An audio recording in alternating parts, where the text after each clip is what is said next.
Hello, नमस्कार। मैं अखिलेश स्वागत करता हूं आपका गोल विदे के सर यूट्यूब चैनल पे। सभी को गुड मॉर्निंग। और 19 सितंबर की सुबह हम लोग मिले हैं फिर से करंट अफेयर के कुछ महत्वपूर्ण प्रश्नों के साथ। तो चलिए, जो करंट अफेयर के प्रश्नों का सिलसिला है उसको आगे बढ़ाते हैं और आज के प्रश्नों को हम लोग शुरू करते हैं। प्रश्नों को शुरू करने से पहले एक छोटी सी रिक्वेस्ट है, अगर आपको ये वीडियो पसंद आता है तो वीडियो को लाइक और शेयर ज़रूर करें। मैक्सिमम से मैक्सिमम लोगों में से शेयर करें और वीडियो को लाइक करना बिल्कुल मत भूलें। और साथ ही साथ चैनल को फॉलो या सब्सक्राइब ज़रूर करें। कमेंट करके बताएं वीडियो आपको कैसा लगा है। कमियां, अच्छाइयां, जो भी आपको चीज़ें समझ में आती हैं वो कमेंट बॉक्स में ज़रूर बताएं।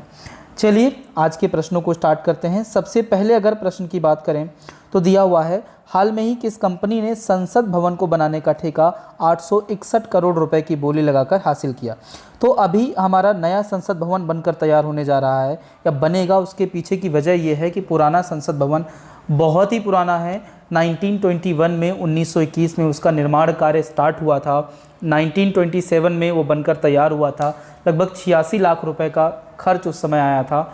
और इतना पुराना ये हो गया है संसद भवन कि उसमें सीलिंग वाली समस्या, लाइट में शॉर्ट सर्किट वाली समस्या, कई प्रकार की समस्याएं आती हैं। तो उन्हीं को देखते हुए सरकार ने नया संसद भवन बनाने की जो है वो घोषणा की है। और उसका ठेका किसको दिया गया है? टाटा प्रोजेक्ट लिमिटेड को। कंपनी का पूरा नाम याद रखिएगा, केवल टाटा आपको नहीं याद रखना है। Tata project limited. Tata project limited ने 861.91 करोड़ रुपए में ठेका ये हासिल किया है। इसने किसको बोली में पछाड़ा है? लार्सन एंड टुब्रो जो कंपनी है उसको इसने बोली में पछाड़ा है। इनकी जो बोली थी, मिनिमम इनकी बोली थी 865 करोड़ रुपए की और मिनिमम बोली टाटा की कितनी थी? 861 करोड़ रुपए की। तो जिसकी कम बोली सबसे थी उसी को ठेका दिया गया है। किसको मिला है? टाटा प्रोजेक्ट लिमिटेड को मिला है।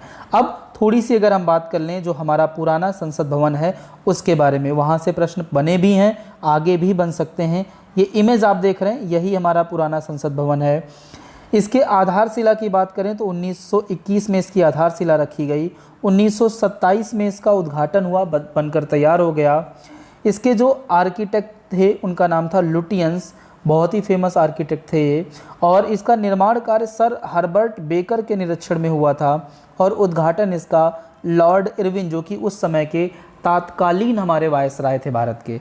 उम्मीद कर रहा हूँ इसके बारे में, जो हमारा संसद भवन है उसके बारे में कुछ बेसिक पॉइंट आप अपने दिमाग में बिल्कुल संजो कर रखेंगे क्योंकि आगे काम आने वाले हैं।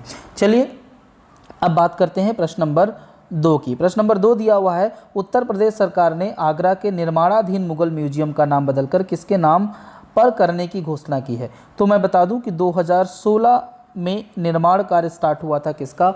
मुगल म्यूजियम का। 2016-17 में अखिलेश यादव सरकार में, उसके बाद इनकी सरकार गई, योगी सरकार आई, बीजेपी सरकार आई।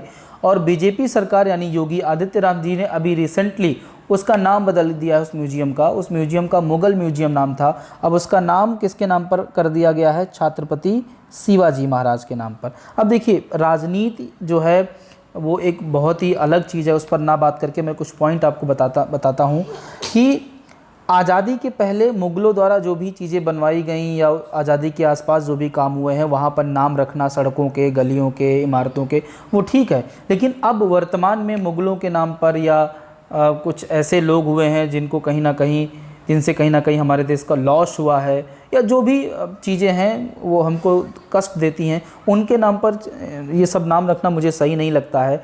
अखिलेश सरकार इससे बच सकती थी और योगी सरकार इसका जो है बेनिफिट उठा ले गई है। ठीक है, छत्रपति शिवाजी महाराज जो है इसका नाम रख दिया गया है। फिलहाल हम राजनीति में नहीं पढ़ते हैं, आप अपना प्रश्न याद रखिएगा। अब बात करते हैं अगले प्रश्न की ओर। प्रश्न नंबर 3। प्रश्न नंबर 3 दिया हुआ है, किस देश की टेनिस खिलाड़ी नाओमी ओसाका ने यूएस ओपन के फाइनल मुकाबले में बेलारूस की टेनिस खिलाड़ी विक्टोरिया एंजेरका को हराकर अपना तीसरा ग्रैंड स्लैम जीत लिया है? तो आप सबको पता है 4 जो है वो ग्रैंड स्लैम टूर्नामेंट होते हैं साल में। ऑस्ट्रेलियन ओपन से शुरुआत होती है और यूएस ओपन पे क्या होता है? समापन होता है। तो साल का यानी 2020 का जो अंतिम grand slam tournament US open है उसका फीमेल सिंगल जो जीता है वो किसने जीता है? नाओमी ओसाका ने। इमेज आप ये देख रहे हैं, नाओमी ओसाका कहाँ की हैं? जापान की हैं। इन्होंने जीत लिया है। क्लियर है इतनी बात? हराया किसको है? याद रखिएगा, विक्टोरिया एंजेरका। कहाँ की हैं ये? बेलारूस की हैं। इनका भी नाम आपको याद रखना है। अब मैं पहले भी आपको बता चुका हूँ, फिर आपको बता दे रहा हूँ कि साल का जो सबसे पहला टूर्नामेंट होता है, ग्रैंड स्लैम टेनिस टूर्नामेंट होता है, वो ऑस्ट्रेलियन ओपन होता है। 1905 में स्टार्ट हुआ था ऑस्ट्रेलियन ओपन, ठीक है। हार्ड कोर्ट यानी सीमेंटेड जो पिच होती है उस पर खेला जाता है। दूसरा टूर्नामेंट होता है फ्रेंच ओपन, मिट्टी की जो पिच होती है उस पर खेला जाता है, 1891 से स्टार्ट हुआ था। तीसरा है विंबलडन, घास के मैदान पर खेला जाता है, 1877 से स्टार्ट हुआ। और लास्ट वाला यूएस ओपन जो कि हार्ड पिच पे ये भी खेला जाता है, सीमेंटेड पिच पे, 1881 से स्टार्ट हुआ। पहला और अंतिम हार्ड पिच पे है, दूसरा घास की मिट्टी के मैदान पर, और तीसरा आपका जो है घास के मैदान पर होता है। तो इनको याद रखिएगा, यहाँ से जीएस में क्वेश्चन बन जाते हैं। अब बात करते हैं अगले प्रश्न की ओर, प्रश्न नंबर 4। गुजरात सरकार गुजरात में आयुर्वेद शिक्षण और अनुसंधान संस्थान कहाँ स्थापित करेगी? तो ये तो बता दिया गया है, स्टेट जो है गुजरात है, वहाँ पर एक आपका आयुर्वेद शिक्षण और अनुसंधान संस्थान अभी बनने वाला है। ये गुजरात में कहाँ पर स्थापित किया जाएगा ये पूछा गया है। तो मैं बता दूं, गुजरात के जामनगर में ये संस्थान स्थापित किया जाएगा। अब इस थोड़ी सी बातें इस संस्थान के बारे में हो जाती हैं, ठीक है। आप सबको पता है संसद की कार्यवाही यानी संसद का सत्र चल रहा है, और उसमें से आप सबको ये भी पता है कि सरकार ने प्रश्नकाल हटा दिया है। उसका कहना है, मैं व्यंग कर रहा हूँ, कि प्रश्न पूछने से जो है कोरोना ज़्यादा फैलता है, ठीक है। अब थोड़ा समझिए, चलिए उस पर छोड़ते हैं। राज्यसभा ने आयुर्वेद शिक्षण और अनुसंधान संस्थान विधेयक 2020 को पारित कर दिया है। देखिए ये अभी विधेयक जो है ये 2020 वाला विधेयक पारित हो गया राज्यसभा से, लोकसभा में मार्च में ही पारित हो गया था ये, ठीक है, याद रखिएगा इतना। इस विधेयक में आयुर्वेद शिक्षण और अनुसंधान संस्थान नामक एक आयुर्वेद संस्थान गुजरात के जामनगर में स्थापित किया जाएगा। इस विधेयक में ये प्रावधान किया गया है कि आयुर्वेद शिक्षण और अनुसंधान संस्थान जो है एक आयुर्वेद संस्थान होगा जो गुजरात के जामनगर में स्थापित किया जाएगा, ठीक है। और इस संस्थान को राष्ट्रीय महत्व का संस्थान जो है घोषित किया जाएगा, उसका दर्जा दिया जाएगा। क्लियर है इतनी बात? उम्मीद कर रहा हूँ क्लियर हो गई होगी। अब प्रश्न नंबर 5 की ओर बढ़ते हैं। 17 सितंबर 2020 को पहले विश्व रोगी सुरक्षा दिवस के लिए विषय क्या है? अब ये देखिए प्रश्न बहुत अच्छा है, और पहली बार जो मनाया गया है विश्व रोगी सुरक्षा दिवस, ठीक है। तो इसका उत्तर मैं आपको बता देता हूँ, इसका उत्तर हो जाएगा सी, स्वास्थ्य कार्यकर्ता सुरक्षा, रोगी सुरक्षा के लिए एक प्राथमिकता। स्वास्थ्य कार्यकर्ता सुरक्षा, रोगी सुरक्षा के लिए एक प्राथमिकता, ये इस बार की थीम है। मैं आपको कुछ पॉइंट बताता हूँ, वो पॉइंट आपको अपने दिमाग में रखने हैं। ध्यान दीजिएगा कौन से पॉइंट मैं आपको क्लियर करना चाहता हूँ। पहला पॉइंट याद रखिए, 29 मई 2019 को 72वीं विश्व स्वास्थ्य सभा कब हुई थी? 29 मई 2019 को ने 17 सितंबर को प्रतिवर्ष विश्व रोगी सुरक्षा दिवस मनाने का संकल्प लिया, ठीक है। और इस बार पहला ये मनाया गया है, याद रखिएगा। थीम इस बार की मैंने बता दी है, स्वास्थ्य कार्यकर्ता सुरक्षा, रोगी सुरक्षा के लिए प्राथमिकता। स्लोगन क्या है इसका? सुरक्षित स्वास्थ्य कार्यकर्ता, सुरक्षित मरीज। उम्मीद कर रहा हूँ याद रखना है आपको 17 सितंबर, ठीक है। थीम भी आपको याद रखनी है। अगले प्रश्न की ओर बढ़ते हैं। हाल में ही स्थापित फुटवियर और चमड़ा उद्योग विकास परिषद में कितने सदस्य होंगे? देखिए अभी एक विधेयक पारित करके फुटवियर और चमड़ा उद्योग परिषद के गठन की बात कही गई है, और जिसमें कहा गया है टोटल सदस्य कितने होंगे? 25 सदस्यों वाला होगा, जिसमें एक आपका क्या होगा? अध्यक्ष होगा, याद रखिएगा। और इसके अलावा 24 क्या होंगे?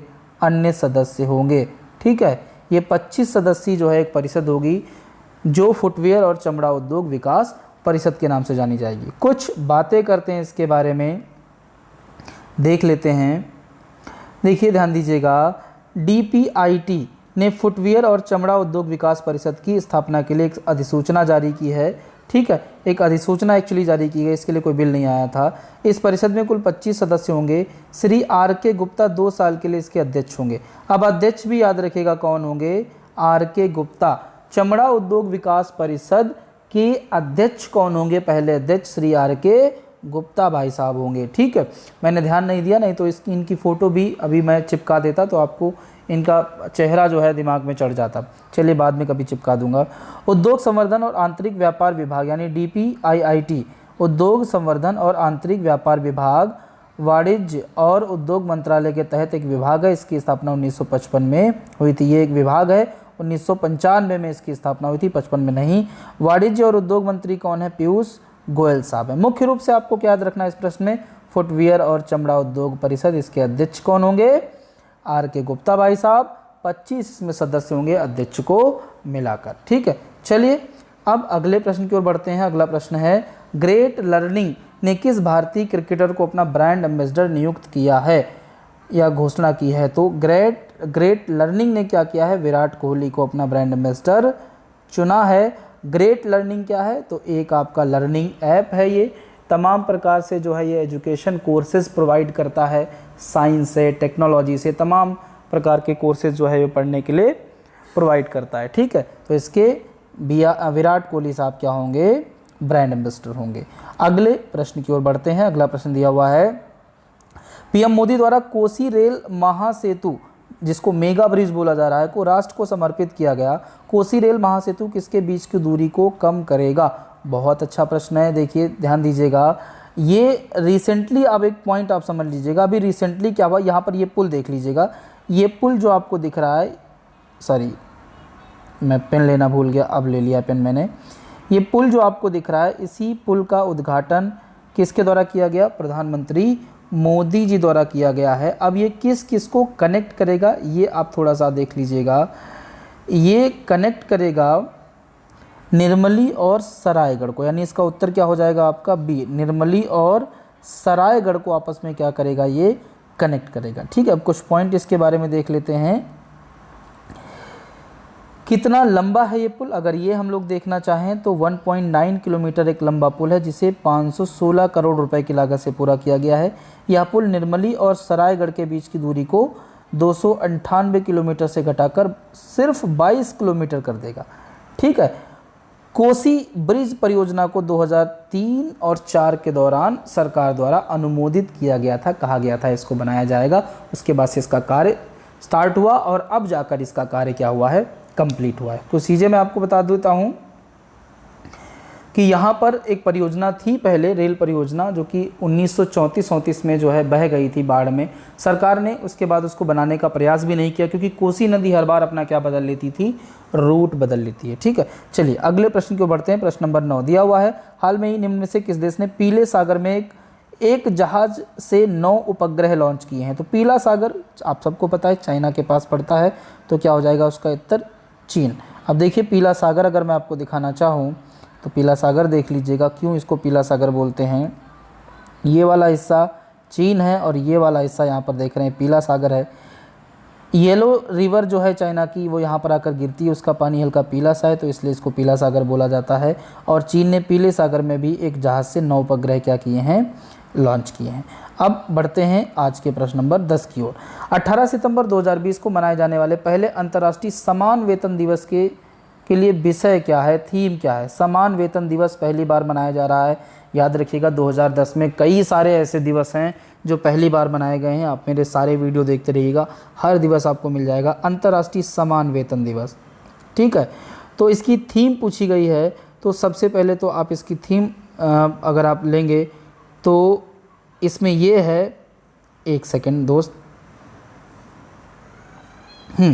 थीम है वेतन इक्विटी सुनिश्चित करने, काम का बेहतर भविष्य बनाना। ठीक है, ये वाला ऑप्शन बी हो जाएगा, वेतन इक्विटी सुनिश्चित करके काम का बेहतर भविष्य बनाना। ऑप्शन बी इसकी जो है थीम हो जाएगी। अब कुछ पॉइंट करता हूँ, आपको याद रखिएगा। हर साल कब मनाया जाता है? ये हर साल मनाया जाएगा, क्योंकि इस बार पहली बार मनाया गया है, तो 18 सितंबर को हर साल मनाया जाएगा। पहला अंतर्राष्ट्रीय समान वेतन दिवस कब मनाया गया है? 18 सितंबर 2020 को। थीम क्या है इसकी? वेतन इक्विटी सुनिश्चित करके काम का बेहतर भविष्य बनाना। ठीक है, अब मैं आपको बता दूं ये क्यों शुरू किया गया है दिवस और कब इसका फैसला लिया गया। तो 15 नवंबर 2019 को संयुक्त राष्ट्र महासभा ने 18 सितंबर को अंतर्राष्ट्रीय समान वेतन दिवस के रूप में मनाने का संकल्प लिया। ठीक है, अब समान वेतन आप सबको पता है, महिला और पुरुष के कामों को लेकर बड़ा सारा भेदभाव है, उनको समान कार्य के लिए समान वेतन नहीं मिलता है। हमारा संविधान का आर्टिकल 39D भी है, ये भी कहता है कि समान कार्य के लिए समान वेतन दिया जाएगा, लैंगिक आधार पर भेदभाव नहीं किया जाएगा। ठीक है, चलिए उम्मीद कर रहा हूँ ये 10 प्रश्न आपको समझ में आए होंगे।